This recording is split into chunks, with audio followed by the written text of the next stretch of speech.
Hello guys. അപ്പോൾ ഒരുപാട് ദിവസത്തിന് ശേഷം ഞാൻ ദാ വീണ്ടും തിരിച്ചെത്തിയിട്ടുണ്ട്.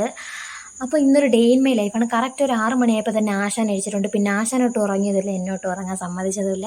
അതിനുശേഷം ഞാൻ ഒരു 10:30 മണിയൊക്കെ ആയപ്പോഴത്തേക്കും ഡ്രൈവിംഗ് ക്ലാസ്സിന് പോയിട്ടുണ്ടായിരുന്നു. എൻ്റെ അടുത്ത് 9:30 മണിക്കാണ് വരാൻ പറഞ്ഞത്. ഞാൻ എത്ര നേരത്തെ ഇറങ്ങിയാലും 10:30 മണിയാകും അവിടെ. അതെന്താണോ എന്തോ.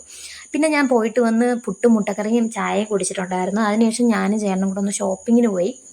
ഷോപ്പിങ്ങിന് പോവാൻ മെയിൻ റീസൺ എന്താണെന്ന് വെച്ചാൽ എനിക്ക് അത്രയും വേണ്ടപ്പെട്ട ഒരാളുടെ കല്യാണം വരെയാണ്. ഞാൻ ഡേറ്റോ ആളാരാണെന്നോ ഒന്നും ഞാൻ റിവീൽ ചെയ്യൂല. കാരണം വരുന്ന വീഡിയോസിൽ ഞാൻ അത് പറയുന്നതായിരിക്കും. സോ അപ്പം ഞാൻ ചേട്ടനും കൂടെ ഷോപ്പിങ്ങിന് പോകാനായിട്ട് ഇറങ്ങി. നമ്മൾ പോയത് വേറെ എവിടെയല്ല, ആറ്റിങ്ങൽ രാമചന്ദ്രനിലാണ്. അവിടെ തന്നെ സെലക്ട് ചെയ്തതിൻ്റെ മെയിൻ റീസൺ എന്താണെന്ന് വെച്ചാൽ അവിടെ ആകുമ്പോഴത്തേക്കും ഷൂസ്, സാൻഡൽസ്, പിന്നെ ഈ കൊച്ചുങ്ങൾക്ക് ബേബീസിനുള്ളത്, ഒരു ന്യൂ ബോൺ തൊട്ട് ഒരു 12 വയസ്സ് വരെയുള്ള എല്ലാ കൊച്ചുങ്ങൾക്കും ഉള്ളത് എല്ലാം അവിടെ ഉണ്ട്. പിന്നെ ഈ ഫാൻസി ആക്രി ഐറ്റംസ് എല്ലാം അവിടെ, മിക്ക സാധനങ്ങളും അവിടെ തന്നെ ഉണ്ട്.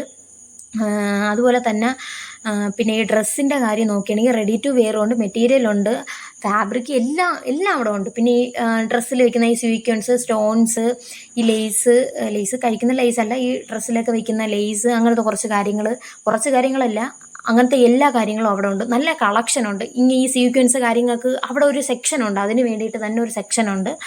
അതുപോലെ തന്നെയാണ് അഫോർഡബിളാണ്, നല്ല അഫോർഡബിളായിട്ടാണ്.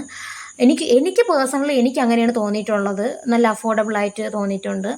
പിന്നെ നമ്മൾ സാധനങ്ങളെല്ലാം മേടിച്ച് തിരിച്ചെത്തിയില്ല, ഇങ്ങനെ പൊയ്ക്കൊണ്ടിരിക്കുകയാണ്. ഞാനാണ് തിരിച്ചു വന്നപ്പോൾ ഡ്രൈവ് ചെയ്തത്. അതിനുശേഷം നമ്മൾ തിരിച്ചെത്തി. ഊണ് കഴിക്കുന്നു, ചോറ് കഴിക്കുന്നു, തോരനുണ്ടായിരുന്നു, അവിയലുണ്ടായിരുന്നു, മീൻകറി ഉണ്ടായിരുന്നു, പിന്നെ മാങ്ങാച്ചാറ്, അങ്ങനെ എന്തൊക്കെയോ കറികളുണ്ടായിരുന്നു. പിന്നെ ഒരു മീറ്റ് റോളും കഴിച്ച്. പിന്നെ ലേസും മേടിച്ച് കഴിച്ചായിരുന്നു. എൻ്റെ ചേട്ടൻ വന്നപ്പോൾ മേടിച്ചുകൊണ്ടായിരുന്നു. ചേട്ടൻ മീൻസ് എൻ്റെ ബ്രദർ വന്നപ്പോൾ മേടിച്ചിട്ട് വന്നായിരുന്നു. അപ്പം എൻ്റെ ഡേ ഇൻ മൈ ലൈഫ് ഇത്രയുള്ള. അപ്പം